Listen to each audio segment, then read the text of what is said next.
Getting back here at the conclusion of the 2023 Cyber Stability Conference at the United Nations in order to summarize several things that I will get back onto regarding the conference, but also regarding the other issues that I always invoke, speaking with the pressing ones that I just articulated before this video. And you know that I will bring first one of the Russian-Ukrainian conflicts and working onto the objective of having an armistice before 2025. From an objective perspective, without hurting anyone's feeling, I would like just to summarize the possible scenarios as of March the 3rd regarding what could go on. The first one is Russia's victory, which means that Ukraine will no longer exist, including with its regime. This will happen if the allies are not helping Ukraine, or if you have reluctance like what you have seen from the Hungarian government. Again, I'm being very objective and analyzing the situation given the facts. The second one is Ukraine's victory, which is very hard. Taking back all its territories will be the conditions for that, although Crimea is a red line that will lead Russia, according to what have been said, to use nuclear weapons. The third one is the one we're working into, which is the stabilization of the front. We lead into a status quo, and that's what will lead to objective of armistice. Some think that it's not safe for the future of Europe, but it's the most sustainable scenario as of March 3rd, 2023 again. The fourth one is the escalation into global conflicts that could happen in the case of having a nuclear use or missiles that are hitting NATO member states, or if countries such as the People's Republic of China get involved, for instance. I've already been explaining how we have to analyze the current situation when it comes to the escalation, as well as within the context of the direct confrontation, until we reach the goal of armistice. We are on a global conflict and we have to get away from it. I've already spoken about that.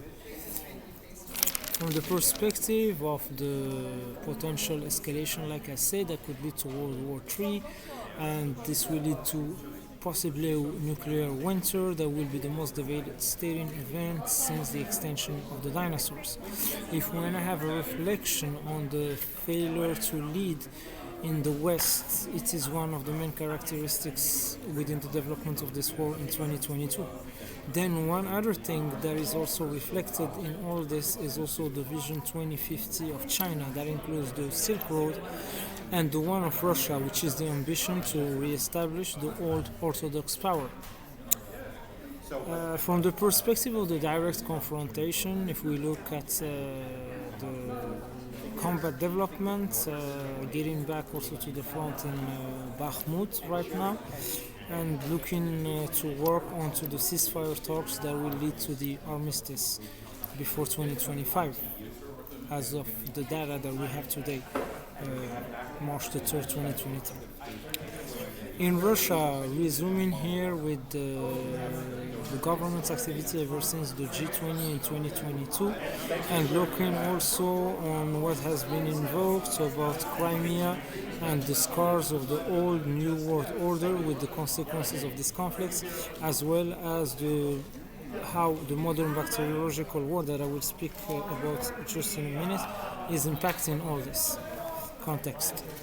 For Ukraine, analyzing the winter of hell that I have already invoked as well, that includes not only power issues as well as the NPPs, following up here with the IAEA, not just in Zaporizhia but all the NPPs in Ukraine. I invoked the IAEA earlier when he spoke about the AI, but this is also a very, very daunting mission for the international agency. If we move to the other powder kegs that could lead also to a global conflict, we should not forget that there are so many, numerous.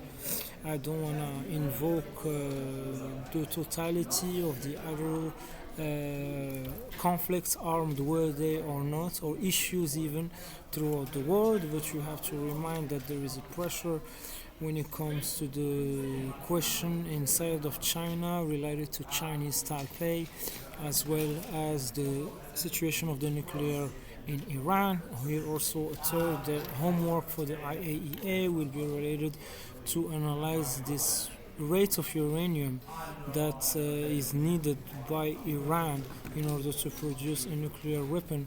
We spoke about the 83%, and we want also more deliberation from the IAEA in this context of action. If we move to the modern bacteriological war, second most pressing topic with the COVID-19 development, obviously. Like I said, I compared it to the times of the Black Plague and the 100 Years' War, as well as the ones of World War I with the Spanish influenza, as well as the one of World War II. Monitoring, of course, the number of waves while moving to the fifth cycle, 2023-2024, and the number of waves should give us statistical data in order to basically assess when the world will totally move solely to the economic front in this situation. All these issues, like I said, created in history by the Russian-Ukrainian conflict and the modern bacteriological war, lead to many things that I have invoked many times related to the hurdles to universalism, as well as to national policies, including what has been created as hurdles by neoliberalism itself, without taking sides, of course. We have to work onto the rules of universalism, the best way to prevail in terms of sustainability and diplomacy. Climate change, of course, getting back to the efforts of the Kingdom of Morocco in this context of action. The situation is becoming more and more pressing at a global level by the day. And of course, the global food crisis that is ongoing now in 2023, and it could persist as long as we have the conflict ongoing between Russia and Ukraine. And of course, getting back here to the socio-economic chaos between the issues that were created by the pandemic ever since 2020 to present.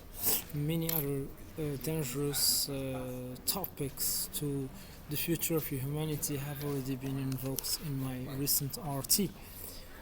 So, in terms of other things that we could mention here, getting back to the work now with the United Nations Security Council under the presidency of Mozambique, and always focusing on what could be brought in terms of actions for diplomacy throughout the world with all what I have been described, which is not the least.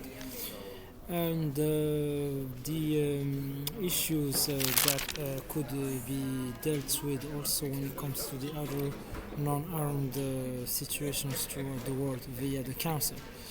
But of course, the role of the UNGA is capital within the context of reforming the Security Council, as well as within the reviews in the context of the Fifth Committee, as I have been looking lately for that as well. Many important contexts of counterterrorism will be developed, not just from the conference of the UNIDER today, from the context of the UNOCT with the center of Rabat eventually, and also the work of CITED and UNODC. We will review all the activity in the field for February, as well as the one that is upcoming for the month of March. There is not just cyber stability. We look at the position of NATO continuously with other countries in the West when it comes to this escalation of the Russian-Ukrainian conflicts. From the perspective of national policies in the United States, focusing on governance, counterterrorism and business, also the positions of the US Army, the CIA, and even the FBI with a small portion, and the NSA in the context of the escalation of the Russian-Ukrainian conflict. Of course, this could also reflect in Europe. Every entity has its own position vis-à-vis the conflict, and the problem is not the quantity, is the quality. How are we going to reach? Because I could have mentioned, besides NATO, the European Union, the group of Bucharest 9, there are a lot of other things that could be mentioned. So getting back to the US, like I said, the elections will be a step that could lead the country for a preamble to direct democracy, which is a very long process, starting with the elections of 2024 that includes the presidential, the ones of Senate and Congress. From the state perspective, besides the work in New York and New Jersey, and you have noticed we have been also on the front at several states and capitals throughout the United States. I have invoked Nebraska throughout the work with the American colleagues, as well as the cooperation with Utah when it comes to the Moroccan army, working in cooperation with state governments inside of the United States. I will get back also to speak, of course, about the endeavors of the Kingdom of Morocco when it comes to counterterrorism, and also of our member states' policy. So, from the perspective of the cyber publications that are very relevant to today's event, I would like to speak about several that would focus on two major areas, such as the international cyber operations, tracing national doctrines and capabilities, looking onto a scope of responsible AI defense, a taxonomy of malicious ICT incidents, a confidence building measures for artificial intelligence, and a framing paper enhancing cooperation to address criminal and terrorist use of ICTS, human-machine interfaces in autonomous weapon systems, non-escalatory attribution of international cyber incidents, and also the proposals related to basically emerging technologies in the areas of lethal autonomous weapon systems, and basically looking at it from a research paper that will analyze the synthesis in this context of action. Of course, we have to focus in this cyber policy as well on science and technology in terms of ground systems, in terms of maritime systems and aerial systems, and also exploring the use of technology for remote ceasefire monitoring and verification contexts. Stay tuned.